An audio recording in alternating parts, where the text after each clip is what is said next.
Bismillahirrahmanirrahim. Assalamualaikum warahmatullahi wabarakatuh. Innal hamdalillah nahmaduhu wa nasta'inuhu wa nastaghfiruh wa na'udzu billahi min shururi anfusina wa min sayyiati a'malina. May yahdihillahu fala mudilla lahu wa may yudlil fala hadiya lahu. Asyhadu an la ilaha illallah wahdahu la syarika lahu wa asyhadu anna Muhammadan abduhu wa rasuluh la nabiyya wa la rasula ba'dah. Qala Allah ta'ala fil Qur'anil Karim, a'udzu billahi minasy syaithanir rajim. Ya ayyuhalladzina amanu taqullaha haqqa tuqatih wa la tamutunna illa wa antum muslimun. Rabbi shrah li sadri wa yassir li amri wahlul 'uqdatam min lisani yafqahu qawli. Amma ba'd. Yang kami hormati Ustaz Tri Asmoro Kurniawan, para asatidzah, para hadirin, Bapak, Ibu, dan saudara-saudaraku yang mudah-mudahan Allah senantiasa merahmati kita semuanya. Syukur alhamdulillah kesempatan pada pagi yang berbahagia ini, atas izin dari Allah Subhanahu wa taala, kita dimudahkan oleh Allah, kita dihidupkan lagi oleh Allah setelah kematian kita sejenak tadi malam.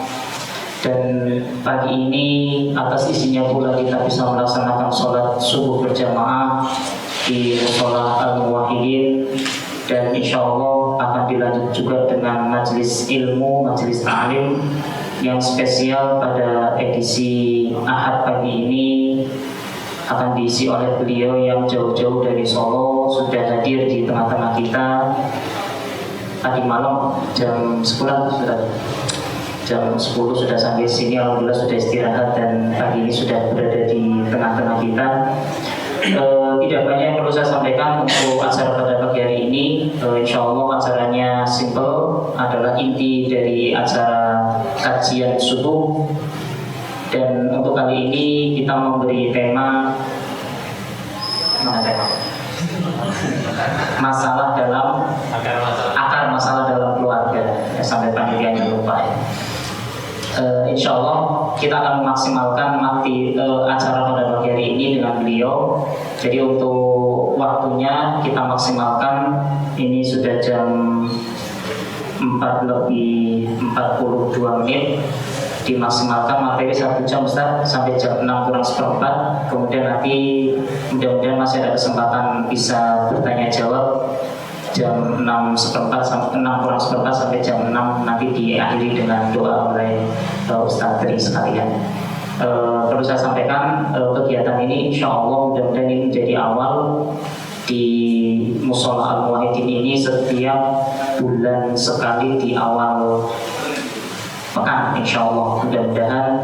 Dan ini atas kerja bareng antara Mushola Al-Muwahhidin dengan Yayasan Rumah Tabib Mutiara Hati yang ada di Kalimungu, yang insya Allah ingin melanjutkan untuk di Masjid Qur'an Salim ya, yang sementara ini belum bisa dilaksanakan kegiatan Ahad pagi, sehingga sementara kita kerja bareng dengan Mushola Al-Muwahhidin. Mudah-mudahan kerjasama ini mendapatkan ridho dari Allah Subhanahu wa taala, karena insya Allah kita semuanya adalah satu, kita umat Islam itu adalah satu, sehingga tidak ada perbedaan di antara kita. Dan alhamdulillah sangat terbuka lebar dari Mushola Al-Muwahhidin untuk mengadakan kegiatan-kegiatan seperti ini.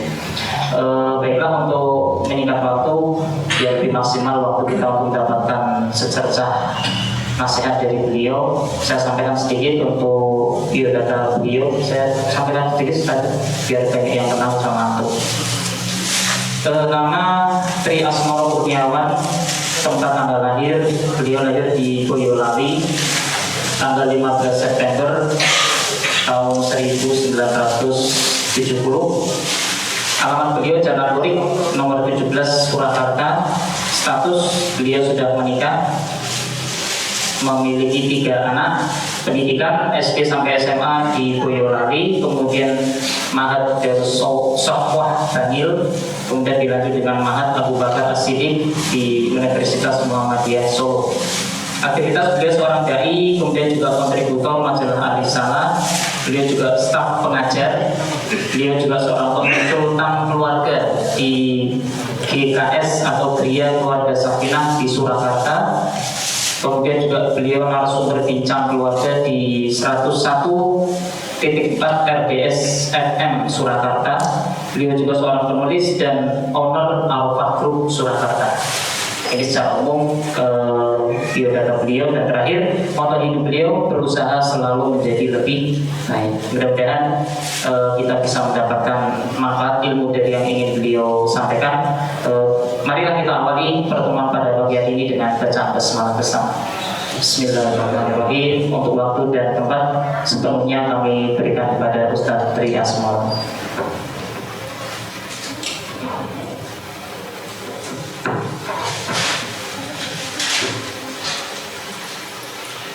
Bismillahirrahmanirrahim. Assalamualaikum warahmatullahi wabarakatuh. Innal hamdalillah nahmaduhu wa nasta'inuhu wa nastaghfiruh wa na'udzu billahi min shururi anfusina wa sayyiati a'malina. May yahdihillahu fala mudilla lahu wa may yudlil fala hadiya lahu. Asyhadu an la ilaha illallah wahdahu la syarika lahu wa asyhadu anna Muhammadan abduhu wa rasuluh. Allahumma sholli wa sallim ala nabiyyina Muhammadin wa ala alihi wa sahbihi ajma'in. Mabadi usikum wa nafsi bitaqwallahi faqad fazal mu'minuna taqwana sadiqun. Jamaah salat subuh yang dimuliakan Allah, bapak-bapak, ibu dan saudara-saudara kaum muslimin rahimakumullah. Alhamdulillah, pada pagi hari ini kita dimampukan Allah untuk mengawali aktivitas harian kita dalam ketaatan kepada Allah. Kita mampu sholat subuh secara berjamaah dan meluangkan waktu untuk menuntut ilmu, berusaha untuk mendapatkan warisan Nabi, karena Nabi tidak mewariskan dinar dan dirham, tapi Nabi mewariskan ilmu. Maka barang siapa yang menuntut ilmu, sungguh dia telah mendapatkan warisan yang banyak. Bapak Ibu yang dimuliakan Allah, dalam menjalani kehidupan berkeluarga, nanti kita akan bertemu dengan banyak masalah. Alangkah baiknya kalau kita mengetahui apa sebenarnya akarnya, akar dari masalah-masalah itu. Karena kalau kita mengetahui akar masalahnya, paling tidak kita bisa mencegah, terutama untuk yang belum menikah. Nanti kira-kira yang akan terjadi seperti ini, dan jauh-jauh hari mereka sudah mempersiapkan diri. Atau yang kedua, kita tidak sampai salah memilih solusi, tidak sampai salah memilih jawaban. Karena yang namanya masalah atau pertanyaan, nanti kalau jawabannya salah, menimbulkan masalah baru, tidak selesai. Ada banyak orang yang punya masalah tapi tidak menemukan akarnya di mana, inti persoalannya di mana. Contoh begini, ada seorang suami yang selingkuh. Sebenarnya ini kasus yang sangat banyak. Lebih dari 50% orang yang datang ke tempat untuk konsultasi itu temanya tentang perselingkuhan. Yang paling banyak terjadi hari ini dalam tema-tema keluarga adalah perselingkuhan. Jadi suaminya selingkuh dengan temannya di kantor. Ini masalah. Ibu ini berpikir, maka dia menemukan solusi. Solusinya dia datang ke kantor suami, kemudian meminta kepada pimpinan untuk memecat suaminya. Dia berpikir kalau suaminya dipecat tidak bisa bergaya lagi, tidak bisa tepat-tepat pesona. Dan dia berpikir kalau sudah dipecat berarti tidak ketemu dengan perempuan itu, sehingga tidak terjadi perselingkuhan lagi. Ibu ini berpikir begitu. Hanya dia datang ke tempat saya untuk konsultasi dan saya bilang, "Ya Bu, masalahnya bukan di situ. Masalahnya bukan di situ. Nanti kalau Anda, Bapak sekarang sudah dipecat dari kantor, sudah tidak bertemu dengan perempuan itu, Ibu merasa masalahnya selesai? Tidak. Karena meskipun Bapak tidak sekantor dengan perempuan itu, kalau memang pada dasarnya dia laki-laki yang tidak baik, mereka dengan mudah akan ketemu, baik nanti janjian di luar kantor atau sekedar melakukan hubungan melalui media sosial. Sekarang video callan juga bisa, jadi tidak satu ruangan tapi berasa bertatap muka itu bisa. Kalaupun nanti Bapak tidak berhubungan dengan perempuan itu, bisa saja Bapak akan berganti dengan perempuan yang lain. Tapi yang jelas sekarang Anda tidak punya penghasilan kan, Bapak tidak bekerja, itu masalah baru loh. Jadi inti persoalan itu adalah Bapak tidak bisa menjaga diri dari godaan perempuan. Intinya di situ. Jadi kalau Bapak belajar untuk bisa menahan diri dari godaan perempuan dan penggunaan media sosial, dia tetap bisa bekerja di situ, nggak ada masalah sebenarnya. Jadi sekarang rumah tangga itu nggak punya penghasilan karena suaminya sudah tidak bekerja, tapi kalau suaminya masih tetap pesona kepada perempuan yang lain, dia tetap saja ada masalah. Kalau suaminya malah sekarang tidak berhubungan dengan perempuan di tempat kantor, tapi dengan perempuan di luar kantor, berarti malah pacarnya semakin banyak. Jadi apa yang ibu ini lakukan dalam rangka menyelesaikan masalah ternyata menyebabkan masalah baru. Ini yang saya katakan, banyak orang yang dalam masalah rumah tangga itu cara mencari solusinya salah karena dia tidak mau melihat masalah. Ini versi perempuan. Sekarang saya cerita versi laki-laki. Ada seorang suami yang istrinya khusus, berani sama suami. Di dalam Al-Quran, ketika bertemu dengan seorang istri yang khusus atau berani, yang pertama adalah fa'iduhunna, nasihatilah dia. Jadi ada kemungkinan seorang manusia melakukan kesalahan itu karena tidak tahu, maka beritahu dia, nasihati dia bahwa ini salah. Suami itu bagaimana pemimpin, menerima seorang laki-laki sebagai suami itu bukan cuma menerima nafkah bulanan, tapi juga menerima kepemimpinannya, itu penting bagi perempuan. Banyak perempuan yang mau menerima nafkah dari suami tapi tidak mau dipimpin suami itu banyak. Maka nasihati dia, jangan-jangan dia melakukan perbuatan itu karena tidak paham. Ini menunjukkan bahwa ada manusia yang melakukan kesalahan bukan karena sengaja, tapi karena dia tidak tahu. Ya.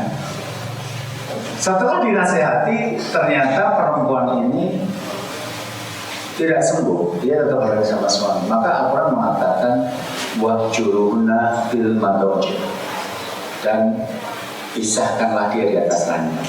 Jika kita baca terjemahannya itu betul, pisahkanlah mereka di atas ranjang. Ada seorang suami yang akhirnya memutuskan, ya sudah, karena suami istri saya sudah saya nasihati susah, ya sudah, sekarang saya pisah ranjang. Tapi ternyata memisahkan ranjang dengan istri tidak menyelesaikan masalah, malah menimbulkan masalah baru.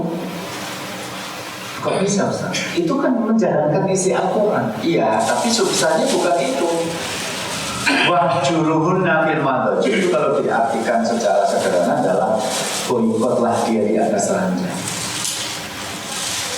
Kemudian memboikot istri itu kadang-kadang lebih efektif, justru tidak bisa ranjang. Lebih efektif justru tidak bisa ranjang, malah tetap satu ranjang. Tapi kata para ulama, satu, posisi tidurnya itu membelakangi istri. Jadi Anda satu kamar tapi Anda membelakangi istri. Baju bisa dilepas tapi nggak ngapa-ngapain, ada membelakangi, terus nanti di punggung ada panunya, itu menyakitkan banget ya. Yang kedua, tidak ngajak bicara, satu ruangan tapi nggak bisa.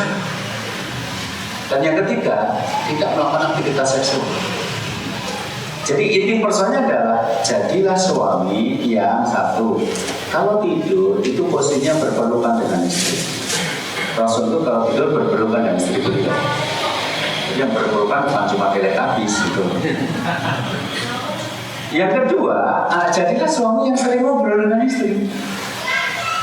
Dan yang ketiga, jadilah suami yang mampu melakukan aktivitas seksual secara normal dan baik di atas ranjang. Jadi ketika Anda biasa ngobrol, tiba-tiba satu kamar tapi tidak ngobrol, itu menyiksa. Anda biasa memeluk dia, tiba-tiba tidur jejer tapi nggak memeluk, bahkan membelakangi dia, itu menyiksa. Anda biasa ngajak dia tidur, ternyata ini satu kamar tapi tidak melindunginya, itu menyiksa.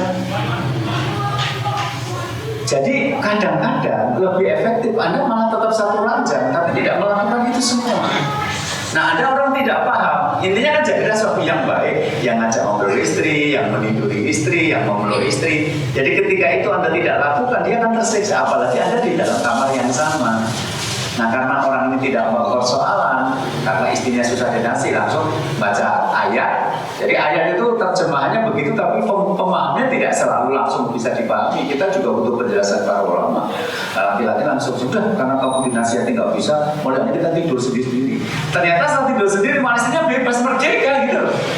Bukannya sadar kesalahannya, malah ketemu seminggu doang kemudian itu malah tambah gemuk gitu loh. Masa orang dihukum tambah gemuk kan aneh. Ibu katanya sudah 2 minggu ya tidak tidur sama bapak. Iya Ustaz. Terus kenapa? Ya nggak apa-apa gitu loh. Loh berarti tidak tidur sama suami? Ya nggak masalah kok Ustaz. Kalau tidur sama suami itu saya belum apa-apa, suami sudah selesai. Habis itu dia ngorok, saya bayangkan keramas. Sekarang kan saya malah bebas keramas malam-malam. Mau suami itu kita biasa nggak ngobrol. Sekarang kita tinggal satu rumah ya udah masalah. Kita juga jarang ngobrol meskipun satu rumah. Ketika kita tidur juga nggak ada dengan pelukan-pelukan. Jadi kalau sekarang kita dengan satu kamar nggak dipeluk, dia juga nggak rindu, memang jarang dipeluk itu loh. Jadi akhirnya suami cerita ke teman-temannya, dia istri saya ngerti, dia berani sama suami. Kita sekarang bisa rancang. Ada ketemu istrinya malah tambah cantik, tambah muda, tambah gemuk, jadi aneh itu kan. Jadi ini contoh-contoh bagaimana orang itu kalau tidak mengerti persoalan, dia merasa menyelesaikan yang terjadi tidak selesai, malah muncul masalah baru. Nah makanya tema kita hari ini akar masalah. Jadi sebenarnya semua konflik-konflik rumah tangga itu kalau kita cari akan ketemu akarnya. Dan kalau Anda sudah mempersiapkan diri jauh-jauh hari, insya Allah nanti akan lebih mudah untuk menghadapi masalah-masalah rumah tangga. Karena masalah rumah tangga itu lebih berat loh Pak daripada masalah kantor. Anda nggak cocok kerja di kantor, resign pindah kantor yang lain. Anda nggak cocok sekolah di pondok pesantren, mundur pindah ke pondok yang lain. Anda nggak cocok sama suami dan nggak cocok sama istri, nggak semudah itu. Ada seorang istri ngomong sama ibunya, aku sudah nggak bisa melanjutkan menikah dengan ayahnya anak-anak. Dia sudah nipu kita. Kemarin dia ngambil uang dagangan mama, kemudian dijanji dia mengaku dirampok. Padahal itu tidak yang rampok. Dia nipu kita, mah, aku sudah gak kuat. Kata mamanya, lah mama aja yang dihapusin gak apa-apa kok. Sudah bertahan demi anak-anak. Selesai. Ada istri yang gak kuat dengan suaminya, nangis-nangis pengen pisah, anak-anaknya nangis. Makanya kamu gak setuju kalau berbiaya sama ayah, kan pengen tetap bersatu. Jadi gak mudah gitu. Makanya masalah-masalah rumah tangga itu bisa bikin orang stres, bisa bikin orang bunuh diri. Bahkan sekelas ABRI TNI itu bertengkar sama istrinya bunuh diri, nembak kepala sendiri kemarin di Medan. Jadi jangan disepelekan masalah rumah tangga. Nah, akar masalahnya di mana? Sebenarnya kalau menurut pengalaman saya hanya ada 2 masalah akar masalah rumah tangga. Yang pertama adalah perbedaan visi. Jadi cita-cita jangka panjang 20 tahun, 30 tahun lagi ini sebenarnya matangmu dibawa kemana? Dan banyak orang ketika menikah itu tidak bicara tentang visi. Laki-laki ketika memilih perempuan jadi istri itu murni karena dia cantik, karena dia seksi, karena dia putih langgasi, kurus tinggi langsing, dadanya berisi. Boleh bijak jabong patut. Perempuan ketika dilamar laki-laki kemudian menganggukkan kepala, ya saya siap jadi istri Anda. Pertimbangannya karena laki-lakinya tampan dan mapan. Jadi banyak orang menikah itu tidak bicara sebenarnya rumah tangga ini mau dibawa kemana sih? 20 tahun lagi, 30 tahun lagi dari sekarang. Bahkan mereka tidak punya bayangan.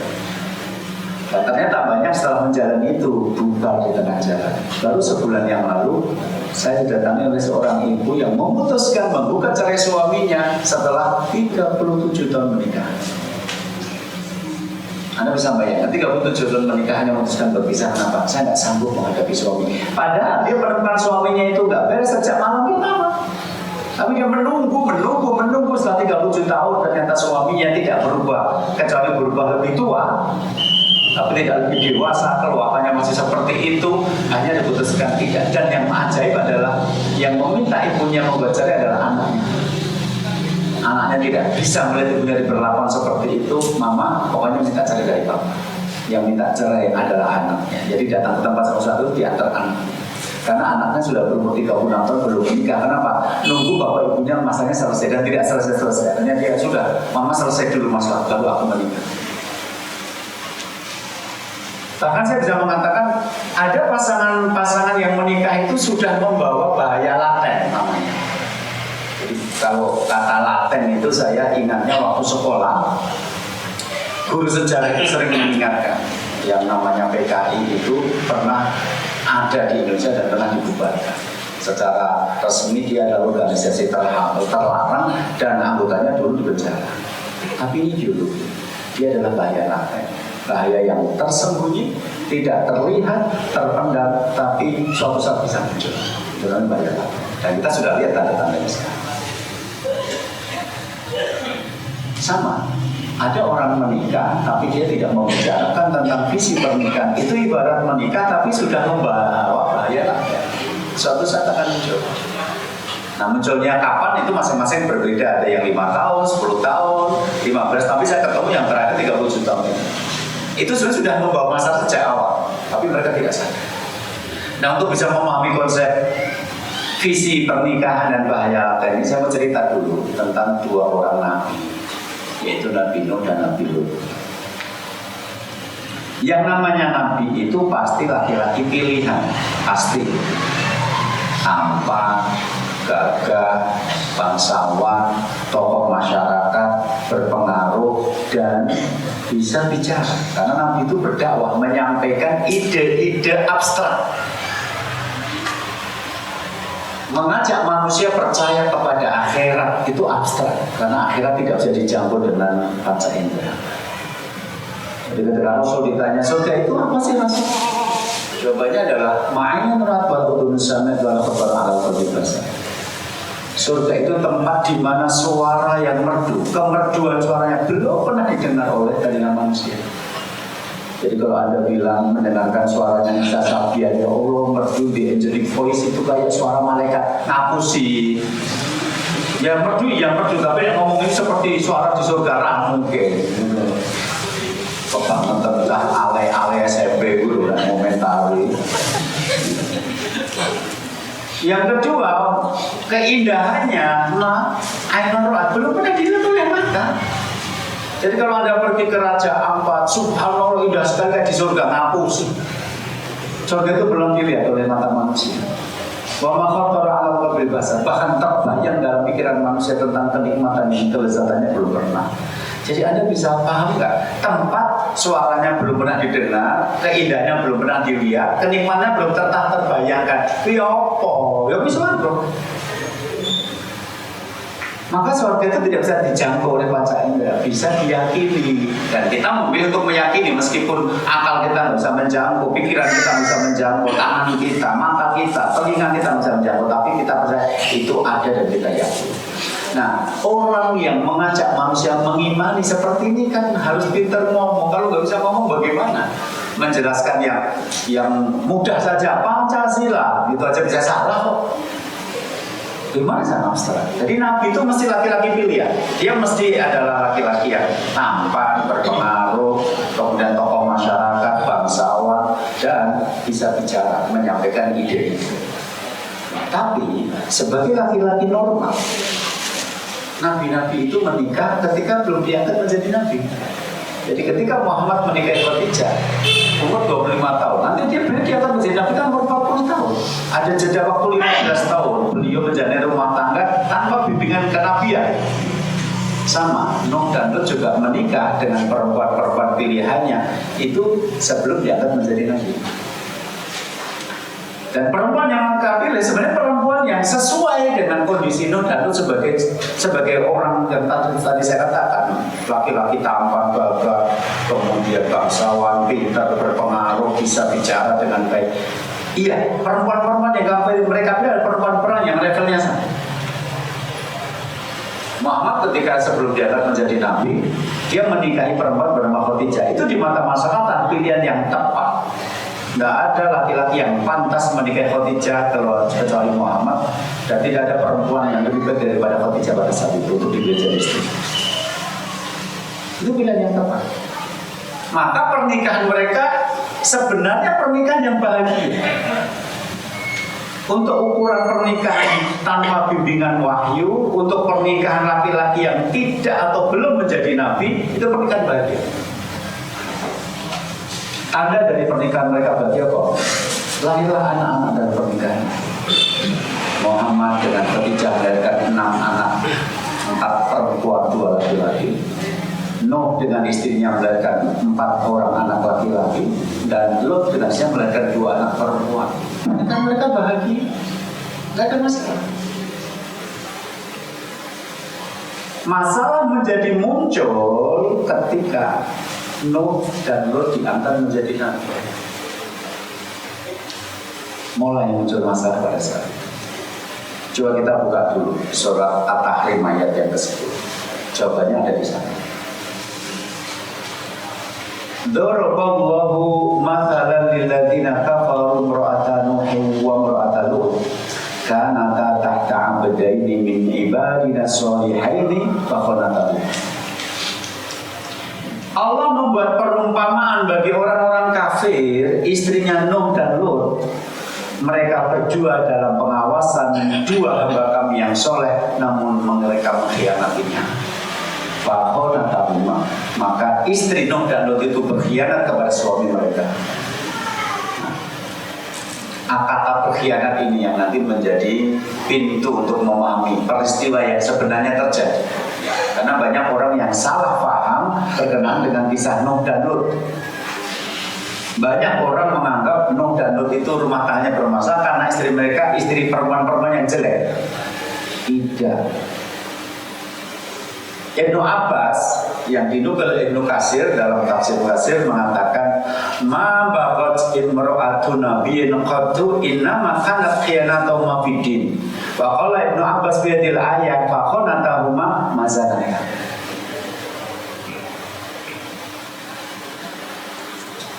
Ibnu Abbas mengatakan fa khanatahuma, istri Nuh dan Lut itu berkhianat kepada suami mereka, itu mazanata, tidak berzina, tidak berselingkuh. Pengkhianatannya bukan di wilayah moral, bukan. Maka Ibnu Abbas kemudian menambahkan kalimat ma baghat imra'atu nabiyyin qattu innama kanat khiyanatu ma fid-din.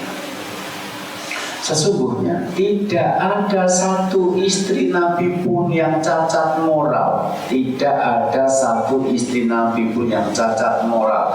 Ma baghat imra'atu nabiyyin qattu innama kanat khiyanatu ma fid-din. Sesungguhnya pengkhianatan yang dilakukan istri Nabi adalah dalam masalah agama. Jadi istrinya Nuh dan Lut itu tidak berselingkuh, berzina, mabuk, judi, pesta-pesta sampai pagi, enggak. Lalu apa yang mereka lakukan? Dalam kasus Nuh, yang dilakukan istrinya ada 4. Setelah saya simpulkan dari apa yang saya baca ada 4 kesalahannya istrinya Nuh versi Ibnu Abbas itu ada 1. Dia tidak mengimani suaminya. Jadi ketika suaminya mengaku aku Nabi Allah, dia tidak percaya. Kedua, dia menuduh suaminya gila. Ya.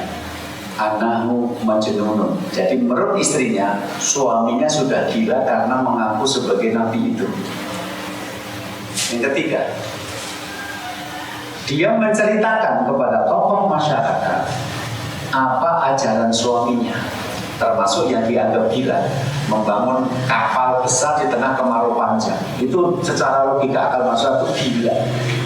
Orang buat minum aja susah kok buat kapal. Nanti caranya berlayar gimana coba? Dari mana nanti mendatangkan air untuk membawa kapal ini? Saya pernah waktu itu diundang isi pengajian di salah satu perusahaan minyak gas alam di Kepulauan Kangean. Kepulauan kecil-kecil banyak di atas Bali, tetapi secara administratif masuk ke Madura karena mayoritas penduduknya orang-orang Madura dan orang-orang Bugis ya, dan Muslim. Jadi secara administratif masuknya ke Madura, tetapi secara posisi di atasnya Bali. Itu saya waktu itu pernah diundang untuk keliling di pulau-pulau itu dalam rangka safari dakwah Maulud Nabi, dan ada pulau-pulau kecil.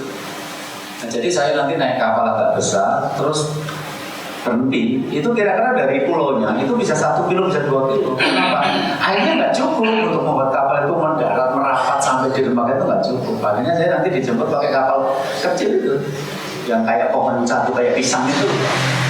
Nah itu pakai itu nanti dibawa. Terus besoknya ketika sudah selesai saya naik kapal pisang itu kecil itu terus sampai kira-kira 2 kilo, baru nanti naik ke kapal besar. Nggak bisa sandar karena airnya nggak cukup.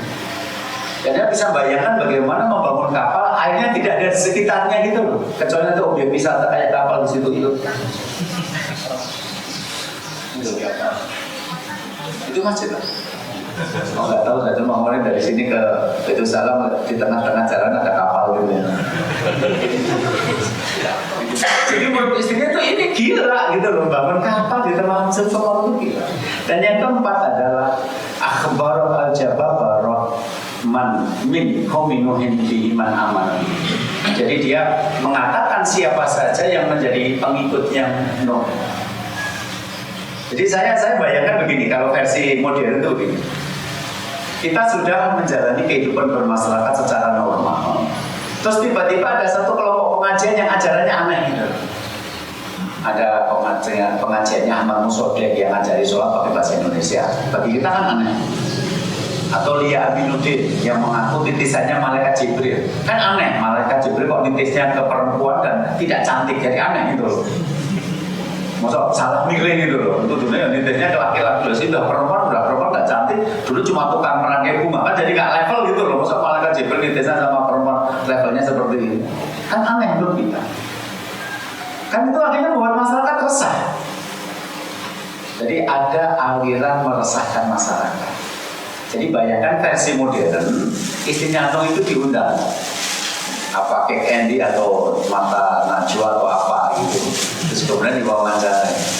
Ibu, kita kan tahu nih, sekarang banyak masyarakat yang merasa resah karena adanya sebuah kelompok atau aliran yang mengajarkan hal-hal yang aneh. Ibu mungkin bisa cerita kepada saya dan juga pemirsa di rumah. Siapa mereka? Ini aliran apa yang membuat masyarakat resah? Iya, saya bisa cerita. Yakin ibu? Yakin. Kenapa? Saya istrinya. Terus, lah itulah. Saya aja nggak percaya sama suami saya. Gimana orang-orang bisa percaya? Saya loh istrinya, teman tidurnya nggak percaya sama suami saya. Kalau dia itu Nabi Allah. Karena percaya suami saya itu gila coba. Ngaku-ngaku Nabi coba. Udah gitu ajarannya aneh coba. Kita disuruh bikin kapal di tengah musim kemarau panjang seperti ini. Apa nggak gila itu? Udah gitu, ada juga orang percaya sama suami saya loh. Ini loh sebutkan Ahmad, Bambang, Chandra, Dedi, gitu. Disebutkan nama-nama orang yang mengikuti suami itu disebut. Ya Ibu, terima kasih atas pencerahannya pemirsa. Kita sudah tahu gak ada sumber yang dipercaya karena dia rank 1. Dia bukan cuma tahu ajaran, bahkan tahu bau tubuhnya karena dia istrinya, gitu ya. Terima kasih ya Ibu. Jadi di mata masyarakat ini perempuan baik. Jadi versi modern istrinya Nuh itu adalah informan atau inforwoman, gitu ya, pemberi informasi tentang adanya kelompok sesat yang meresahkan masyarakat. Jadi bukan perempuan yang selingkuh, bukan perempuan yang mabuk, bukan perempuan yang berjudi, yang cacat moral, bukan. Nggak percaya dia cacat sembilan kasih. Sementara pengkhianatan yang dilakukan istrinya Lot adalah karena tadulu kaumah ala diafihi. Dia memberitahukan kepada kaumnya tentang tamu yang mendatangi rumahnya, bertamu kepada suaminya. Kenapa? Karena kaumnya Lot itu adalah kaum LGBT, laki-laki suka laki-laki. Yang pertama kali muncul di dunia itu pada eranya Lot. Nah, laki-laki yang suka laki-laki itu mengagumi fisik. Jadi kalau ada orang laki-laki yang super duper tampan, itu bisa menggegerkan mereka. Jadi anggap saja kayak ABG kedatangan artis gitu loh. Maka begitu lo kedatangan tamu, tamunya ini Pak, ini malaikat bertamu ke rumahnya Ibrahim. Setelah selesai baru ke rumahnya Lot. Dan ternyata Lot itu keponakannya Ibrahim. Ternyata bapaknya Lot itu kakaknya Ibrahim. Nah, ketika tamu itu datang, kan itu malaikat tapi toto jalmo, jadi menampakkan diri dalam wujud manusia. Kata istrinya Lot itu begini, inna fi baiti lutin rijalan ma ra'aitu mithla wujuhim qattu. Di rumahnya Lut itu ada tamu laki-laki yang ketampanannya belum pernah saya lihat seperti itu. Bagus banget. Itu bagi para LGBT kan berita penting. Kedatangan mega bintang, bahasanya begitu. Makanya dalam satu riwayat yang membaca mengatakan istrinya Lut itu kemudian keluar rumah untuk mencari garam. Itu membuat tetangganya kan heran, loh kamu kok beli garam buat apa? Kan kemarin sudah beli garam. Biasanya kan 1 bulan sekali, kenapa ini belum 1 bulan sudah beli lagi? Garam yang di rumah nggak cukup buat beli makanan, buat makanan di rumah ada tamu. Garam di rumah nggak cukup. Jadi rumah itu ada tamu. Nah baru cerita tamunya itu tampan. Aku belum pernah melihat laki-laki setampan itu. Saya pernah mengalami kisah mirip seperti ini. Jadi tadi disebutkan oleh pembawa acara kalau saya nyantrinya itu di Bangil, Pasuruan, Jawa Timur. Waktu itu saya tahun ajaran baru masuk kelas, kemudian ada ustadz yang masuk kelas. Itu begitu masuk saya terpesona. Kenapa? Ini tampan tapi tampan yang aneh. Saya belum pernah lihat tampan versi begitu, belum pernah. Hanya belum mengenalkan diri. Namanya Ustadz Faiz. Itu juara 2 tingkat dunia hot. Hot itu nulis Arab indah. Ini Pak. Ada nasri, ada khufi, ada macam-macam saya diajari. Nah, beliau juara 2 tingkat dunia. Jadi guru hot saya nggak main-main. Juara 2 tingkat dunia. Tapi sampai sekarang tulisan saya jelek. Jadi kalau saya menampilkan presentasi pakai laptop, kenapa? Karena nilai, Pak. Kalau nulis sendiri saya jelek. Padahal guru saya itu juara 2 tingkat dunia. Nah, kemudian beliau mengenalkan diri. Orang tua beliau ternyata campuran. Jadi beliau itu mix. Kenapa ganteng kayak gitu? Karena campuran. Bapak ibunya yang satu Cina, yang satu Arab. Anda bisa bayangkan Arab dan Cina bersatu? Kayaknya enggak dari Indonesia itu. Kalau yang pro Cina pasti anti Arab, bila kita kafirun. Kalau pro Arab pasti anti Cina. Tapi ini menyatu, dan beliau mendapatkan yang terbaik. Maksudnya hidungnya dan matanya Arab, tapi kulitnya Cina. Anda bisa bayangkan? Nggak bisa? Saya bahkan nggak bisa gambar. Tapi terus terang saya laki-laki waktu itu, ini banget bagus nih, aku utamanya apa yang ini. Jadi kalau ibu-ibu di sana penasaran, datang aja ke Bangilnya Ustadz Faiz. Karena saya tidak waktu itu nggak punya kamera, saya juga nggak bisa gambar wajahnya yang ganteng itu. Silakan datang ke sana lihat Ustadz kayak apa sih kok bikin Ustadz yang laki-laki yang terpesona. Kenapa? Saya belum pernah mengenal seperti itu. Cuma kabar jeleknya, beliau sudah meninggal dunia. Jadi kalau ada ke sana tetap aja yang ditemukan makamnya bukan orangnya. Gitu. Tapi saya pernah menemukan gini loh, bagus tapi tidak lazim. Saya belum pernah lihat wajah seperti itu sebelumnya. Ya mungkin begitu yang dialami oleh istrinya Lut. Itu bagus nih modelnya dia gitu loh. Karena malaikat. Nah akhirnya itu menjadi berita. Dia mengumumkan kepada tetangga-tetangganya yang LGBT itu, ya udah datang ke rumah, minta sama suami saya agar tamu yang ganteng itu dikeluarkan. Jadi dalam bahasa modern, istrinya Lut itu adalah pembela hak asasi manusia. Dia tidak mencela perilaku kaumnya yang laki-laki suka laki-laki itu, dan dia juga tidak dicela.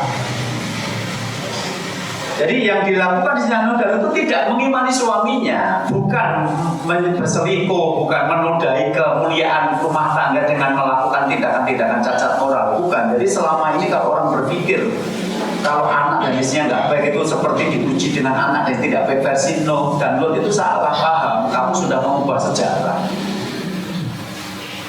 Jadi di mata masyarakat mereka tetap perempuan terhormat. Jadi dulu waktu dipilih jadi istri memang ya perempuan terhormat. Cuma sekarang setelah suaminya jadi nabi nggak mau mengakui. Nah begitu Nuh dan Lut menjadi nabi, istrinya tidak mengakui, disitulah mulai muncul masalah. Yang awalnya pernikahan baik-baik saja sampai punya anak menjadi muncul masalah. Kenapa? Karena sejak menjadi nabi sekarang persoalannya visinya berubah. Tanggung jawab Nuh dan Lut alaihi wassalam terhadap keluarga mereka dalam menyelamatkan mereka dari api neraka, mulai mengajarkan keimanan, mulai mengajak untuk menyelamatkan keluarga dari api neraka, mulai bicara tentang surga, di mana itu tidak masuk dalam logika istri-istri mereka karena tidak beriman. Anda coba lihat surat At-Taghabun ayat 2. Walladzi khalaqakum faminkum kafirun wa minkum mu'min. Wallahu bima ta'maluna basir. Dialah Allah yang menciptakan kalian. Ada di antara kalian yang kafir dan ada di antara kalian yang beriman. Dan Allah Maha mengetahui apa yang kalian kerjakan. Jadi manusia itu begitu mendengar informasi kamu diciptakan Allah loh, itu membagi manusia menjadi dua kelompok, mukmin dan kafir. Wallahu bima ta'maluna basir, dan Allah Maha melihat apa yang kamu kerjakan. Jadi yang dikerjakan manusia itu kalau dalam konteks visi kehidupan ternyata cuma ada dua model, visi akhirat dan visi dunia. Cuma dua-duanya takut mati, tapi dengan perspektif yang berbeda. Orang beriman itu takut mati karena kesempatannya mengumpulkan bekal amal soleh untuk dibawa menghadap Allah sudah selesai. Dia merasa malu kalau bertemu Allah kok amal solehnya belum banyak. Maka dia berpikir sebelum mati, ayo lakukan amal soleh sebanyak-banyaknya. Dia takut mati dia takut mati kalau merasa amal solehnya belum banyak. Maka kematian itu menakutkan bagi orang beriman karena khawatir amal solehnya belum cukup. Tapi kematian juga menakutkan bagi orang kafir. Kenapa? Karena bagi mereka begitu mati berarti menikmati dunianya berhenti. Anda bisa beli kolam renang, Anda bisa beli mobil, kalau besok mati mau apa? Jadi orang kafir takut mati karena kesenangan dunia berhenti. Sementara orang beriman takut mati karena kesempatan untuk menambah amal solehnya berhenti juga. Sama-sama takut mati dengan perspektif yang berbeda. Nah, berarti nanti ada rumah tangga yang dibangun, itu satu perspektifnya adalah dunia, satu adalah akhirat. Jadi nanti ada suami istri menikah, maaf. Kalau dia visinya visi dunia, maka yang dibahas adalah setelah menikah itu bisa beli motornya kapan, bisa bangun rumahnya kapan, bisa beli baju barunya kapan, bisa wisatanya kapan, kulinerannya kapan, handphonenya sudah rusak ya ganti baru kapan. Kalau itu yang dibicarakan berarti mereka menikah untuk visi dunia. Sementara kalau mereka punya visi akhirat, yang dibicarakan ya sudah adzan subuh 2 rakaat sebelum subuh itu lebih baik daripada dunia dan isinya loh ya. Apalagi subuhnya, baru pembukaannya subuh bernama rakaatan qoblal fajri khairun minad dunya wa ma fiha. Bagi istri dan suami yang pengen masuk akhirat, maka suami yang tidak sholat, istri tidak menutup aurat, itu menggelisahkan. Sementara bagi yang visinya dunia, bojone ra sholat tak masalah, penting dikit bangun rumah, tuku mobil, jalan-jalan gitu. Nah itu kan jadi berbeda. Dulu waktu Nuh dan Lut menikah dengan istri mereka, berarti kan visinya dunia, belum jadi nabi kok. Nah pernikahan visi dunia itu kan bangun rumah, beli mobil, adegan seksual di atas ranjang, senang-senang, kan begitu. Nah begitu Nuh dan Lut menjadi nabi, bukan itu lagi. Kok jangan tapi dosa. Ya, kok lakukan ini tadi berpahala. Ya sudah, ini sabar. Nanti mudah-mudahan di akhirat dapat ganti yang lebih baik. Bagi orang yang beriman ya nggak apa-apa. Bagi orang yang beriman kan ganti lebih baik gimana? Udah mati jadi tanah kok nggak hidup lagi. Di situ akhirnya apa? Pilihan-pilihan pekerjaan yang baik menurut orang yang meyakini akhirat dengan yakin dunia itu berbeda. Apa yang dianggap penting oleh orang yang ingin sukses di akhirat dunia itu beda. Apa yang dibanggakan yang prestasi itu beda. Maka seorang istri bisa jadi hari ini tetap tersenyum meskipun tidak ada yang bisa dipakai sarapan pagi. Dia sangat bangga kenapa? Karena anaknya dan suaminya bangun tepat waktu, sholat subuh di masjid. Bagi perempuan lain, ra penting sholat. Yang penting aku hari ini mau beli baju baru, radit ra penting. Karena kemarin baru saja membaca stiker di belakangnya sak bagus-bagusnya wong lanang ngerandir duit, ingah-ingih tulisannya ngono. Sak bagus-bagusnya wong lanang nek ora ndir duit, ingah-ingih. Ini yang tidak terjadi pada rumah tangganya Muhammad. Kenapa? Karena rumah tangganya Muhammad begitu Muhammad menjadi nabi, Khadijah justru yang pertama kali beriman. Jadi visi pernikahannya jadi berlanjut, baik sebelum jadi nabi dan setelah jadi nabi itu berlanjut. Makanya ketika Aisyah sangat cemburu kepada Khadijah, dia mengatakan, "Maritu ala Khadijah, maritu ala nisa'i Nabi, maritu ala Khadijah wa marwaituha." Saya belum pernah cemburu kepada istri-istri Nabi yang lain melebihi cemburu saya kepada Khadijah. Padahal saya belum pernah melihat orangnya, belum pernah ketemu. Karena Rasulullah menikahi Aisyah itu setelah Khadijah meninggal dunia. Ibu-ibu bisa bayangkan cemburu sama orang yang belum pernah ditemui. Kalau Anda cemburu sama orang yang masih hidup, gampang, datangi rumahnya, jambak rambutnya, banting orangnya, injak-injak, maki-maki. Ini wong wis mati loh. Cemburu kepada orang sudah meninggal. Kenapa cemburu? Li'anna Rasulullah yukthiru dzikrah. Rasul itu sangat sering menyebut kebaikan-kebaikan Khadijah. Menyembelih kambing, memotong-motong dagingnya, membagikannya pada teman-teman Khadijah. Nggak kuat, Mas. Saking nggak kuatnya sampai Aisyah mengatakan, "Ka'annaha lam takun imra'atun fid dunya ila Khadijah." Nah, bahasane kendali kan. Khadijah meneh, kaya ora wong wedok liyane nang dunya to, Mas. Khadijah terus. Karena haram takut imra'atun ila Khadijah itu, kayak nggak ada perempuan lain di dunia ini selain Khadijah. Begitu Aisyah mengatakan, Rasul mengatakan, "Inna kanat wa kanat." Loh, memang dia adalah dia. Tidak ada yang seperti Khadijah. Dia satu-satunya di dunia. Ibu, ini menunjukkan bahwa laki-laki baik sosok ya nesu barang. Jadi kalau kesalahan istri ya wis levelnya kayak gitu ya memang harus dimarahi. Jadi tidak berarti laki-laki yang baik berplengah-plengeng basibis gitu. Orang menutup yang biura cetok. Bukan. Kalau nanti istrinya memang sudah salah ya harus tegas. Kamu salah kita. Jadi ketika Aisyah mengatakan tidak ada perempuan lain kalau di muka bumi Khadijah, memang tidak. Yang seperti Khadijah tidak. Kemudian Rasul menyebutkan tiga kelebihan Khadijah. Satu, dia beriman kepadaku ketika semua orang kafir. Jadi kalau kita itu punya kartu anggota sebagai orang Islam, saya nggak tahu nomor Anda sudah digitnya berapa gitu loh Pak. Mungkin 14, mungkin 40. Anda mungkin sudah kesekian miliar atau malah sekian triliun sebagai umat Islam. Khadijah nomor 1. Itu nggak mungkin diganti siapa. Angkanya 1, jumlahnya 1. Siji Khadijah, jadi kartu anggota Islam judulnya itu ya Pak. Mudah-mudahan tidak dibubarkan pemerintah. Ini judulnya nomor 1, nama Khadijah. Anda nomor berapa juta, berapa miliar sudah. Ini nggak mungkin diganti siapapun. Karena Abu Bakar saja nomor 2. Aisyah nggak tahu nomor berapa puluh. 2, dia menghabiskan hartanya untuk mendanai dakwahku. Jadi dakwah itu butuh dana. Dan Khadijah dulu miliuner. Dia satu orang dari 7 orang paling kaya di daerah Hijaz dan satu-satunya perempuan.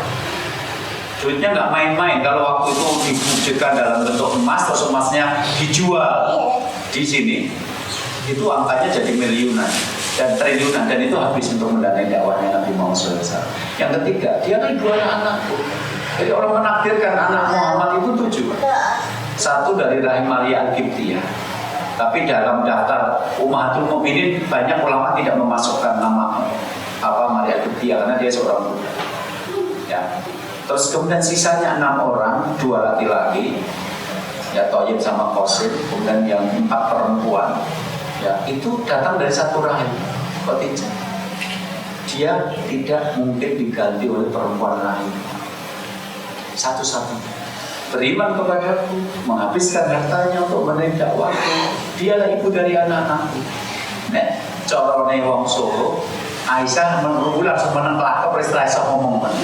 Kayak berasa dilakban gitu loh, Pak. Ngomong apa? Orangnya ngomong itu lihat itu. Memang ra ono. Lho iki lho ciri-cirine. Kamu oh iya ra ono ya. Terus sejak itu Aisyah mengatakan sejak itu saya tidak pernah lagi bicara tentang Khadijah. Kalimat pentingnya tadi yang pertama, dia beriman kepadaku ketika semua orang kafir. Jadi dalam pernikahan Muhammad tidak ada masalah. Kenapa? Visinya mengikuti suami kok. Nah, Nuh dan Lut itu bermasalah. Bukan di moral, tapi di agama. Dia tidak mengimani suami. Jadi Anda mulai dong sekarang. Jadi itu secara nalar lebih nalar begitu. Nah mungkin kalau itu istrinya cacat Nora, berarti Nuh dan Lut sebelum jadi nabi itu salah milih bojo. Masa orang mana salah milih bojo jadi nabi kan begitu. Tapi kalau soal keimanan itu hidayah. Khadijah bisa masuk Islam karena hidayah Allah. Tapi paman Abu Thalib kan tidak. Sama-sama mendukung dakwah Nabi, tapi Abu Thalib kan tidak dapat hidayah. Jadi intinya mungkin isinya Nuh dan Lut itu kan tidak dapat hidayah. Intinya gitu aja. Tapi kalau ada menuduh mereka cacat moral, itu tuduhan yang kecil. Itu menuduh seolah-olah Nuh dan Lut itu salah milih. Padahal sebelum mereka jadi Nabi, mereka tetap laki-laki pilihan. Jadi kalau ada laki-laki dan perempuan menikah, taruh terus ngomong, aku pengen masuk surga, kamu bisa mimpin aku ke surga enggak mas? Bisa laki-laki, oh betul, kebetulan saya juga mencari makmum yang bisa mengimbangi kepingin saya ke surga kok. Kita emang kenal orang ngono tidak pas tak kenalan gitu.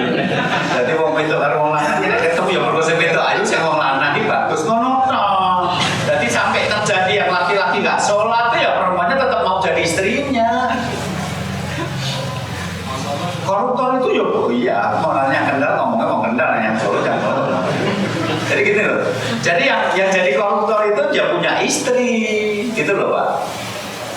Yang bunuh MP yang tadi ya punya istri. Kok bisa mereka punya istri? Karena istrinya kemarin waktu di lapangan nggak bahas, Mas Rian bawa aku ngasut kok orang. Aku penting gue bawa duitnya ngomong. Jadi jelas visinya bukan visi akhirat. Jadi banyak orang menikah itu membawa bahaya laten. Karena pada waktu mereka menikah, mereka tidak bicara visi jangka panjang. Nah begitu di tengah perjalanan, ada di antara pasangan ini yang mengenal agama, spiritualnya menjadi lebih baik, dapat hidayah, mulailah di situ terjadi banyak konflik. Karena apa yang baik menurut yang sekarang dapat hidayah dan pengen susah di akhirat menjadi berbeda dengan pasangannya yang tetap ingin senang-senang di dunia. Ini kan namanya akar masalah itu muncul di sini sebenarnya. Ketika visi pernikahan tidak sama, sekelas Nuh dan Lut saja akhirnya bercerai, bertengkar, berpisah. Bagaimana kita?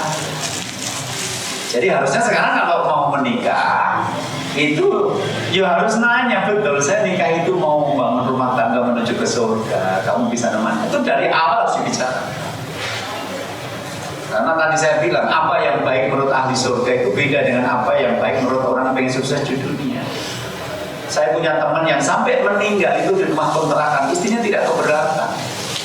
Tapi baru 2-3 tahun nikah belum bangun rumah, itu beberapa perempuan sudah rame gitu. Jadi bojo merkosa terus nanti saiki duwe omah. Lah nek kalau makan no. Tapi ya tak colok itu negara piye ya omah ning berarti 2 tahun kok baru ditulis disita KPK ngono kok piye. Anaknya aku rasa bangun rumah itu kan enggak ada uang yang halal. Saya enggak berani bangun rumah. Beberapa perempuan yang Yesus di akhirat tidak keberatan, seumur hidupnya hanya menumpang di rumah kontrakan. Beberapa perempuan baru 2 tahun minta cari dan gara-gara tidak ada janji bangun rumah di masa depan. Itu konflik-konfliknya di situ. Maka sekarang yang saya temukan dalam konsultasi itu kebanyakan masalah itu. Ketika suaminya mengenal agama, istrinya tidak, baru terjadi pertengkaran. Nanggu kerudung tropis, panas betul orang Indonesia dikem tropis. Kau juga ketika drone, itu orang Arab ini beraya Arab loh, nanti itu jadi pendukung Cina ngono. Atau istrinya yang nanti kenal agama, ikut pengajian, tapi suaminya tetap nggak kenal agama. Mas sudah ada subuh, kenapa kamu? Aku mau makan dikit, apa sholat subuh mari subuh? Gumbang keterangan dia anak waktu itu coba yang itu. Jadi masalah muncul. Dulu tidak. Jadi dulu nggak ada masalah, suaminya nggak sholat, nggak apa-apa. Yang penting rumahnya bagus, bisa jalan-jalan, bisa kulineran, beli baju baru. Sekarang nangis-nangis ke tempat saya, Ustaz, saya tidak bisa melanjutkan pernikahan karena suami saya nggak sholat. Padahal dia anak limo coba. Jadi anak bojone rasanya dia anak limo. Sekarang baru kenal pengajian, begitu pengajian dia pengen bersama suaminya di surga, maka dia nyuruh suaminya sholat. Begitu suami nggak mau sholat, dia mau ngomong, saya nggak bisa berselanjutkan dengan suami yang nggak sholat. Padahal dia anak limo gitu loh. Berarti kan kemarin tidak masalah suaminya tidak sholat. Ini loh yang menjadi akar masalah. Jadi banyak orang tuh bingung menghadapi rumah tangga. Padahal akarnya satu, visi kamu tidak sama dalam menikah ini. Jadi nek golek wong sing arep seneng teng donya ya golek sing padha berseneng donya, nek pengen susah di akhirat golek sing padha susah di akhirat. Gaduh. Ora kaya jenengan lho pakai jilbab nek sing dirembuk donya terus gitu. kan banyak kan perempuan berjilbab suaminya korupsi. Berarti mereka berjilbab tapi mintanya rumah, bukan minta surga. Mereka mintanya diajak keliling Indonesia, bukan diajak untuk masuk masjid untuk memperbanyak sholat. Nggak ketemu. Ya, jadi mulai ketemu benang merahnya. Jadi masalah-masalah rumah tangga itu aslinya berawal dari satu masalah apa? Visi pernikahannya tidak sama. Sekarang yang kedua, kan ada dua akar masalah dalam rumah tangga. Satu masalah perbedaan visi. Yang kedua adalah tidak ma'ruf dalam bermuasyarah. Jadi sakinah mawaddah warahmah itu kan urusan hati ceritanya. Nah, karena urusan hati, maka ada hal-hal yang bisa membuat hati ini merasa tidak nyaman. Bahkan ketika visinya sama. Jadi ini cerita tentang laki-laki yang ikut pengajian, perempuannya juga ikut pengajian. Ini kan visinya sama-sama pengen masuk surga. Dari sisi perbedaan visi yang menjadi pemicu masalah, tidak. Akar masalahnya pada perbedaan visi tidak. Ini sama-sama aktivis dakwah. Yang laki-laki jenggotan, yang perempuan pakai jenggot besar. Sama-sama ikut pengajian, sama-sama pengen masuk surga. Bisa nggak rumah tangga seperti ini bermasalah? Bisa. Terus kalau orang-orang yang visinya sama-sama pengen masuk surga, kok bermasalah? Itu akarnya di mana, Ustaz? Muasyarahnya tidak mau. Kenapa? Karena ketika muasyarah tidak ma'ruf, maka itu membuat hati tidak nyaman. Maka ada surat An-Nisa ayat 19 mengatakan wa'ashiruna bil ma'ruf fa in karihtumuhunna fa 'assa an taqru syai'a wa yaj'alu fi khairan katsira. Perlakukanlah istri-istri kalian dengan cara yang baik. Muasyarah bil ma'ruf. Kalau ada nikah nanti baca sigo taklik itu juga di sana muncul al muasyarah bil ma'ruf. Perlakukanlah istri-istri kalian dengan cara yang baik. Fa in karitumuna, meskipun kalian tidak menyukai mereka. Jadi dalam pernikahan itu perasaan tidak suka antara suami ke istri ke suami itu pasti akan muncul. Secinta apapun Anda kepada suami, secinta apapun Anda kepada istri, seberapa Anda berjuang dulu untuk merebut istri sampai tawuran sama STM sebelah. Seberapa Anda cinta sama laki-laki sampai bilang nek ra karo mungkin mending ra nikah. Begitu sudah jadi suami istri, tetap akan ada saat-saat di mana Anda jengkel, cemburu, marah, kecewa tetap. Tapi Al-Quran mengatakan perlakukanlah mereka dengan cara yang baik meskipun kamu tidak menyukai. Nah, yang menarik adalah ketika memberikan penjelasan dengan kata muasyarah bil ma'ruf ini, Ibnu Katsir mengatakan thayyibu aqwalakum lahunna wa hasinu af'alakum wa hayatikum bihasbi qudratikum. Perlakukanlah mereka dengan baik itu artinya adalah perbaikilah ucapan kalian, perbaikilah tindakan kalian, dan perbaikilah penampilan kalian menurut kemampuan. Karena sebagaimana kalian menyukai hal-hal itu dari istri-istri kalian, maka lakukanlah yang sama kepada mereka. Jadi kalau ada orang pengajian, akar masalah rumah tangganya bukan di visi. Kalau visi menjaga, karena ada juga orang pengajian yang di tengah jalan belok jalan itu ada. Saya pernah menghadiri pernikahan itu orang pengajian yang datang ustaz-ustaz ngomongnya membentuk keluarga dakwah yang barokah, lahir anak soleh dan solehat, tiap hari baca tilawah. Saya kira apa? Jangan campur sari loh. Pas mantenan menunggu itu moni. Saya kira campur sari. Jadi kalau soal orang pengajian menjaga visi itu perlu dilakukan. Tapi soal visi sebenarnya tidak ada masalah. Cuma perlu dijaga karena kadang-kadang orang terlena tergoda dunia dan akhirnya jalannya belok. Nah, tapi secara umum orang-orang pengajian itu persoalan rumah tangganya bukan di visi, tapi di muasyarah, memperlakukan pasangannya tidak baik. Maka hal-hal yang membuat hati ini merasa tersakiti, merasa tidak nyaman itu tiga: ucapan, tindakan, dan penampilan. Perbaiki. Ucapan misalnya begini Pak, ucapan yang merendahkan, ucapan yang menganggap tidak ada, ucapan yang berisi nama-nama binatang dan caci maki. Jelas kalau Anda menikah dengan orang seperti itu tetap tidak nyaman meskipun dia jenggotan. Mas, ada masalah foto mas kok mendel mawon, kok diam saja, kenapa sih? Kok ngomong sama aku, siapa tahu nanti aku bisa bantu cari solusi. Seorang istri ngomong gitu sama suaminya bilang, meneng wae ya iki kudu nek tak critani malah ngomong. Nek mesem nek meneng malah manis nek ngomong kok kudu meneng wae. Jangan kira orang di bojo kaya ngono piye. Jenggoten apa yang jadi jenggoten to ya. Tapi ada yang begitu itu. Ada seorang istri pulang ke rumah bawa barang-barang banyak. Dia habis belanja di mall. Istri ini punya pekerjaan, dia seorang dokter. Pulang ke rumah bawa barang belanjaan, habis belanja di mall, diantar sopir. Sampai di rumah suaminya ngomong, baru belanja tadi. Ya baru belanja toh mas, masa kayangannya ya subsidi pemerintah. Korupsi piye bocah. Tapi tundurannya itu kan ini soalnya piye. Bansos wedi korupsi. Ya ngene iki kan loncat toh mas, masa ya sebagian pemerintah kaya ngene. Bonek belanja iki ngajak aku, masa ya gak sopir kan aku bojomu. Alah wong lanang reso belanja kok menang wae. Mendidikku dhewe. Ini perempuan dokter dan pecinta. Anda bisa bayangkan suaminya itu nangis di depan saya karena mendapatkan istri seperti ini. Omongannya enak biasa. Jadi rumah tangga orang pengajian itu bisa kacau, bisa tidak nyaman. Satu ketika omongan-omongan yang muncul di rumah tangga itu omongan yang tidak baik. Maka Ibnu Katsir mengatakan, "Thayyibu aqwalakum lahunna." Perbaiki omongan mereka. Saya ketemu istri yang suaminya gojek ngomong, "Alah di bojo siji de elek, desa bodoh." Gojek Pak, ini 11 tahun ralali Pak. Begitu mereka bertengkar, aku lah bodoh toh, aku lah elek toh, aku lah desa toh. Apa aku ngomong kaya ngono? Dan 11 tahun yang lalu, saya kelenang saya ngomong lali bojone cek ilang. Jadi perempuan itu apa ahli sejarah, tau nggak? Iya.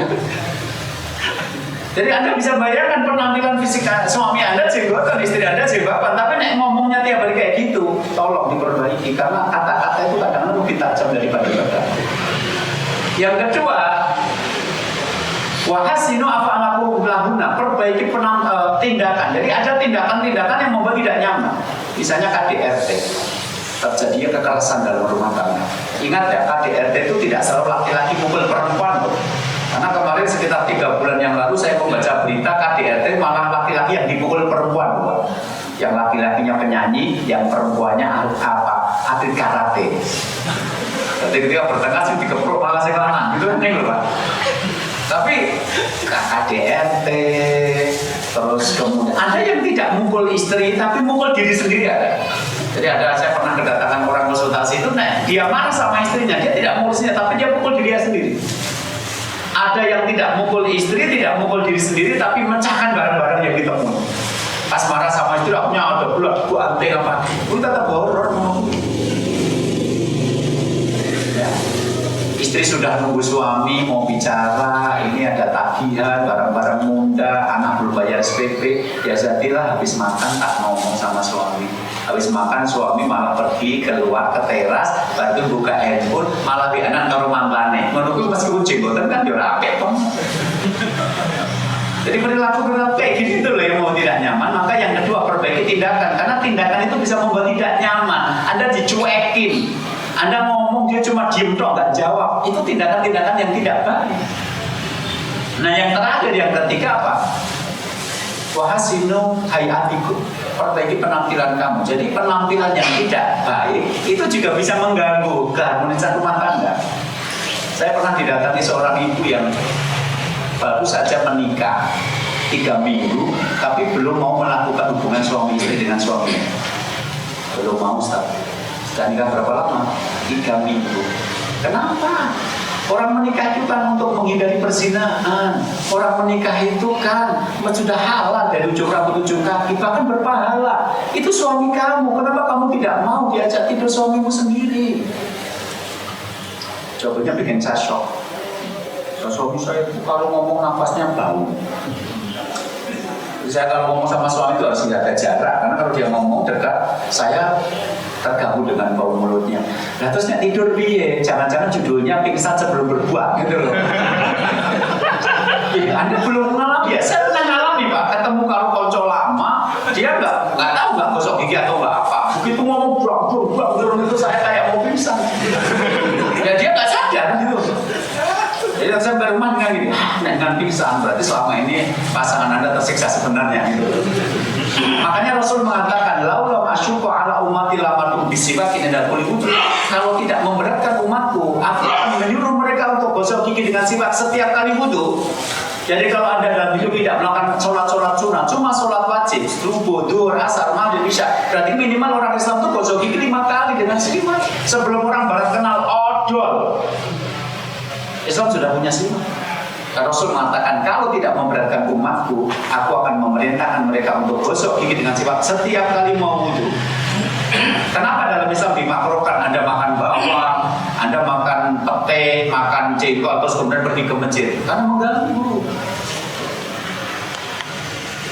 Jadi Anda tidak mandi itu mengganggu, Pak. Makanya pernah di zamannya Umar bin Khattab itu seorang ibu bawa suaminya, Umar bin Khattab, terus ngomong, saya nggak mau sama suami saya. Umar bin Khattab lihat suaminya, oh wajar, ngomong, tidak terawat. Akhirnya Umar bin Khattab nyuruh sahabat lain untuk merawat suaminya ini, rambutnya dirapikan, mandi dan macam-macam. Akhirnya dibawa lagi ke istrinya. Sama Umar bin Khattab suruh pegang istrinya itu, istrinya, kamu siapa? Bukan mahram, pegang perempuan itu. Taruhnya apa? Kok kayak kenal? Akhirnya bilang, ternyata suaminya. Akhirnya dia ngomong, kalau ini saya mau. Berarti apa? Wongnya podo. Ini nek ratus karo ratus ki beda. Lu atus yo gigi. Wongnya podo, nek ra gosok gigi ya tetep nganyel kayak. Lu gosok gigi yo wong Islam kok. Jangan ini kebersihan bagian dari iman kok kamu tidak bersih. Jangan kamu bukan orang Islam. Jadi gitu. Ini luar biasa kenapa? Karena di tafsir Ibnu Katsir itu kalau kita secara tarik kan sudah 700 tahun ya. Jadi ketika kendal itu rengeneng lagi kentok rundal gitu. Itu saya ingin pembahasan seperti di tafsir Ibnu Katsir. Perbaiki ucapanmu, perbaiki penampilanmu, perbaiki tindakanmu. Karena apa? Itulah bentuk muasyarah bil ma'ruf. Jadi nek wong pengajian ora bab swarga neraka, kudune wis rampung ning bab jaga omongan, jigotenmu kuwi lho luwih kandel timbangane ustadmu. Ning nek nesu ya Allah kaya preman kabeh jeneng kewan metu. Kowe iki wis ngaji lho, mosok nek ra cocok karo bojomu langsung remut, langsung lunga kok ngomong, langsung ora masak. Kayak nyawang kowe menuti ngerti ora, kowe kira kate ayu, ora ayu kan menuti medeni ngerti. Banyak loh orang-orang pengajian kejibaban gede nek ra cocok karo bojo langsung meremut, langsung orang tidak mengerjakan pekerjaan rumah tangga dan macam-macam. Ya nek calon koyo ngene ya rumah tangga itu tetap tidak akan sakit. Jadi akar masalah rumah tangga itu dua, satu secara akidah dalam tentang visi pernikahan, dua secara moral adalah dalam konteks muasyarah bil ma'ruf atau akhlak. Makanya kenapa milih suami itu syaratnya dua ini. Jika datang kepada laki-laki yang kamu ridho agama dan akhlaknya, karena ridho agama menjamin visi pernikahan, ridho akhlak menjamin hubungan kamu setiap hari nanti secara ma'ruf dalam muasyarah. Itu inti materi. Jadi nanti kalau kita Allah memudahkan untuk bisa ketemu sebulan sekali mas tentang keluarga, berarti banyak hal yang bisa kita kaji bersama-sama. Karena masalah rumah tangga jadi sepele-sepele, ning orang gagas gitu Pak. Kalau habis patuh lah kayak mumet, kok pinter kok mumet gitu ya. Karena tidak tahu ilmu. Nah nanti bisa kita kaji sedikit untuk bisa memulai masalah-masalah seperti ini. Itu dari saya, monggo Ustaz kalau mungkin sampai berapa waktu ke depan kalau ada yang mau bertanya saya.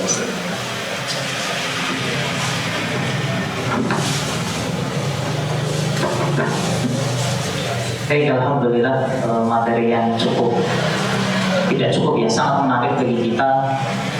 Waktu 1 jam tidak terasa ternyata sudah selesai. Kita pinginnya memang lebih dari 1 jam, dan di pertemuan yang akan datang kita tambah waktunya ya insya Allah. Karena pagi hari ini memang spesial, kita ada tambahan acara setelah ini langsung persiapan untuk seremonial hitam ceria ke Semarang, sehingga kita insya Allah nanti cukupkan sampai jam 6 dan masih ada sekitar 10 menitan.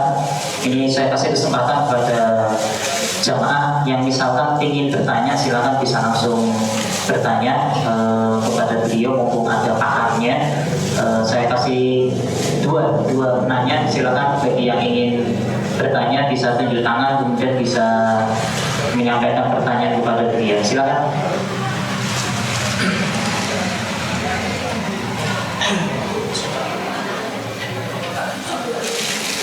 Tidak ada. Ibu-ibu, mungkin ada panitia nggak menyediakan catatan ya? Ada. Biasanya paling banyak di itu Ustaz.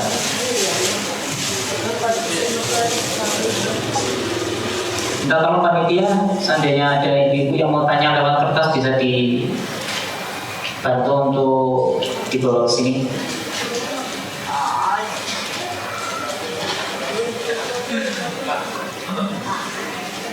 Ya sambil menunggu saya sendiri boleh tanya ya, daripada nunggu mungkin banyak yang malu bertanya karena bisa dijadikan obrolan bagi orang lain. Saya cukup satu saja. Pada saat kita memiliki pasangan kemudian susah untuk kita ajak menuju kepada visi yang sama, juri ya perlu diapakan gitu kan? Dikat atau dipakai cara yang lebih halus lagi gitu kan? Kayak ini banyak pertanyaan yang sama kan, cuma malu-malu kan? Monggo silakan. Jadi kalau kita mengikuti kajian hari ini, kesimpulannya untuk yang harus kita lakukan kan dua. Jadi mengkomunikasikan visi ini terus dengan pasangan agar nanti kemana arah perjuangan dan perjalanan rumah tangga kita ini terarah. Dan yang kedua adalah memperbaiki akhlak kita, karena akhlak ini yang akan membuat rumah tangga menjadi nyaman atau tidak nyaman. Maka ketika memilih suami itu kriteria satu agama dan dua akhlak. Sampai Rasul mengatakan, ila taf'alu, kalau kamu tidak melakukannya, artinya tidak memilih suami berdasarkan agama dan akhlak, takut fitnatul lil ardi, akan menjadi bina dan kerusakan. Jadi hasilnya bukan rumah tangga yang sakinah, tapi rumah tangga itu akan muncul bina dan kerusakan. Tugas kita itu menjaga visi agar tetap di jalan menuju surga. Dan yang kedua memperbaiki akhlak agar terus semakin lama semakin membuat pasangan kita merasa nyaman. Nah, kalau ternyata pasangan kita ini sulit diajak atau sulit mengkomunikasikan visinya, bagaimana caranya? Satu, istighfar. Bapak istighfar Ustaz. Tapi pilihan-pilihan dewe toh. Kan orang itu urip kuwi ngundhuwun pakerti lagi gara-gara pakerti modern pas milih bojo kuwi ora mbok sinau agama. Nek yo saiki akibate ngono kuwi. Nek kamu dulu nyari istri di pengajian harusnya ngomong visi gak bingung no. Kok sama-sama orang pengajian kok bingung. Dan banyak itu yang pasar malam mulanya bingung gitu. Jadi intinya apa? Anda pertama kalau menemukan kok ini harus istighfar. Karena apa? Karena yang mengatakan fatwa bidal idin taribat yaga, pilihlah perempuan karena agamanya kamu akan beruntung. Itu umurnya sudah 1400 tahun dan di situ umurmu berapa? Baru ada 40 tahun. Berarti kamu jadi muslim tapi kamu tidak menjadikan arahan Nabi sebagai sarana untuk menjalani hidup. Sarannya Nabi nek pilih suami agama dan akhlaknya yang baik. Sarannya Nabi nek pilih istri karena agamanya. Dan kamu tidak mengindahkan saran itu. Sekarang kamu menemukan batunya, kena loh batunya. Maka istighfar. Berarti kamu jadi seorang pengikut Muhammad itu tidak apa gitu. Karena hadis-hadis yang saya berikan tadi umurnya sudah 1400 tahun. Sedangkan Anda baru 40 tahun aja belum ada. Berarti dalam memilih istri dan suami kemarin Anda tidak mengindahkan arahan Nabi ini. Maka lebih pantas pertama istighfar. Yang kedua, ini kan soal tanggung jawab. Yang namanya istri itu manusia yang dalam proses pernikahan nanti akan mengalami naik turunnya iman. Jadi Anda sebagai suaminya yang didik dia. Wes ngerti tugasnya mendidik itu berat, maka agar lebih ringan cari istri yang sudah ikut pengajian. Jadi sudah dididik sama ustadz yang lain gitu loh. Wes ngerti didik dia kan boleh kadang-kadang ya wes pengajian, cari istrinya malah orang-orang yang nggak kenal pengajian. Yang penting berkerudungan gitu loh. Padahal menikah hidup bukan yang dengan kerudung. Jangan-jangan dia kerudungnya juga karena rambutnya jarang-jarang, bukan karena takut kepada Tuhan gitu. Banyak loh laki-laki sudah ngaji ketika saatnya menikah ternyata milihnya istri juga bukan perempuan yang mendukung menjalankan hukum-hukum agama dalam pernikahan. Jadi sekarang saatnya mendidik. Nah, agar bisa mendidik maka butuh ruangan berkomunikasi. Maka sekarang Anda tetapkan dalam 1 kali 24 jam berapa menit yang Anda mau pakai untuk bersama istri agar di situ terjadi komunikasi. Misalnya makan. Anda bilang sama istri, mulai hari ini setiap kali makan malam kita nanti bareng. Nah nanti habis sholat isya baru makan berdua. Kamu belum punya anak. Nah nanti dari situ setiap hari habis sholat isya makan bareng. Nanti lama-lama kan akan terjadi pembicaraan lama-lama. sambil diimbangi dengan doa kepada Allah agar mudah dalam melakukan tugas memimpin keluarga. Dan yang kedua diajak pengajian. Jadi yang hari ini datang ke sini nggak bawa istri atau nggak bawa suami, bulan depan diajak. Jadi dengan ngandani yang gen saya yang ngandani. Saya jauh-jauh dari Solo dan ngandani harus dari Lorwati kan aku mulai gitu loh. Habis itu kan pulang saya nanti gitu. Terus ada juga ngomong rumus umum. Wah seneng ya, ngei berita kan Ustadz jadi disinggung-singgung orang yo ya saya Indonesia koyo oke tunggale. Jadi kasus-kasus kayak gini itu kan dari beliau juga bilang, saya tanya satu tapi mewakili yang lain yang banyak. Iya memang saya Indonesia rata-rata masa juga seperti itu. Karena dulu waktu nikah tidak membicarakan visi, hari ini mengalami kesulitan kan begitu. Dan kembalikan aja kepada Allah. Jadi lebih ke arah itu menurut saya. Ada mencari waktu untuk berkomunikasi, kemudian mulai bicara dari hati ke hati. Jangan nyinggung-nyinggung dulu masalah visi, nyinggung masalah hadiah-hadiah aja. Terima kasih masakannya, terima kasih teh hangatnya, terima kasih pelayanannya, terima kasih spray yang sudah bersih tadi malam tidurnya bla bla. Nanti kalau tiap hari ketemu lama-lama akan bicara kemana-mana.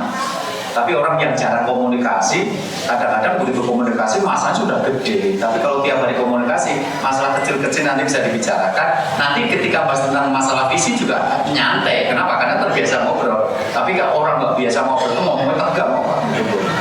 Itu jadi masalah. Itu saja.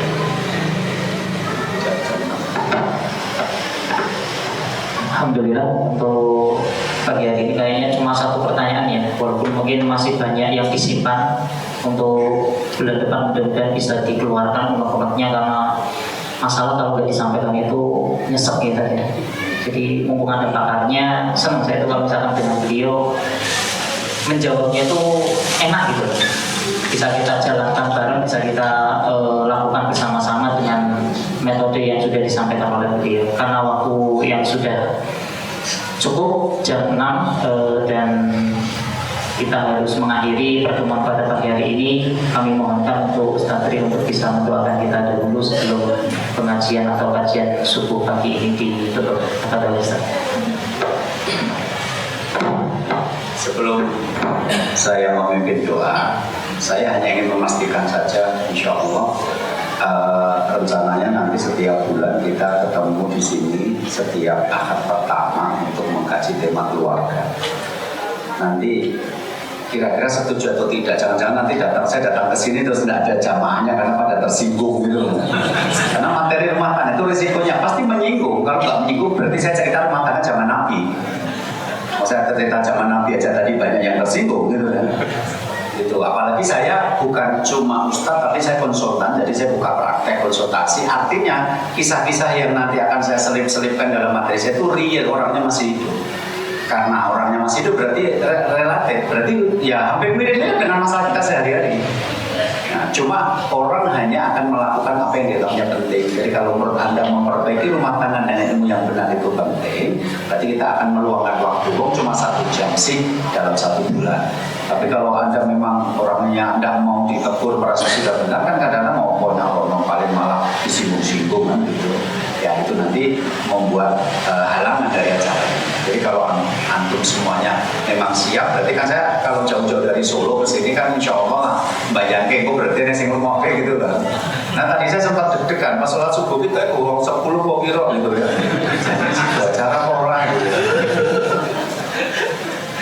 Oke, kita berdoa karena setiap usaha manusia ketika sudah sampai batasnya dan dia merasa tidak mampu, maka biarkan langit yang membuka masalah dan memberikan bantuan. Jadi doa merupakan senjata yang paling kuat untuk mendapatkan yang kita harapkan dan menolak yang kita benci. Inna Allah wa malaikatu yusholluna 'alan nabi ya ayyuhalladzina amanu shollu 'alaihi wa sallimu taslima. Allahumma ighfirlil mu'minina wal mu'minat wal muslimina wal muslimat al ahya'i minhum wal amwat innaka sami'un qaribun mujibud da'awat ya qadiyal hajat. Allahumma arinal haqqa haqqan warzuqna ittiba'ah wa arinal batila batilan wastinaba. Allahumma a'izzal islam wal muslimin wa a'da'ad-din innaka 'ala kulli syai'in qadir. Rabbana la tuzigh qulubana ba'da idh hadaitana wa hab lana min ladunka rahmatan innaka antal wahhab. Rabbi firli wa liwalidayya warhamhuma kama rabbayani shaghira. Rabbana fir lana wa ikhwanina alladziina sabaquna bil iman wa la taj'al fi qulubina ghillan lil ladzina amanu rabbana innaka ghafurur rahim. Rabbi habli minas sholihin, Rabbi habli minas sholihin, Rabbi habli minas sholihin. Rabbana hab lana min azwajina wa dzurriyyatina qurrata a'yun lil muttaqina imama. Rabbana atina fid dunya hasanah wa fil akhirati hasanah wa qina adzabannar wa qina adzabannar wa qina adzabannar. Walhamdulillahirabbil alamin. Demikian Bapak Ibu sekalian, dan kalau ada yang kurang berkenan saya minta dimaafkan. Assalamualaikum warahmatullahi wabarakatuh.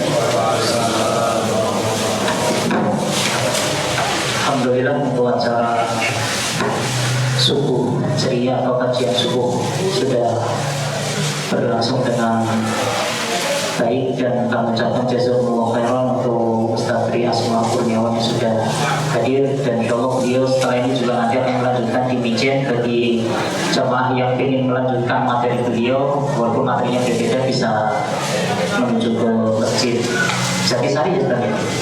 Jatisari di Mijen maupun jam 9 pagi insyaallah. Marilah kita akhiri pertemuan pada pagi hari ini dengan bacaan doa kafaratul majlis. Subhanallah wa bihamdihi asyhadu an la ilaha illa anta astaghfiruka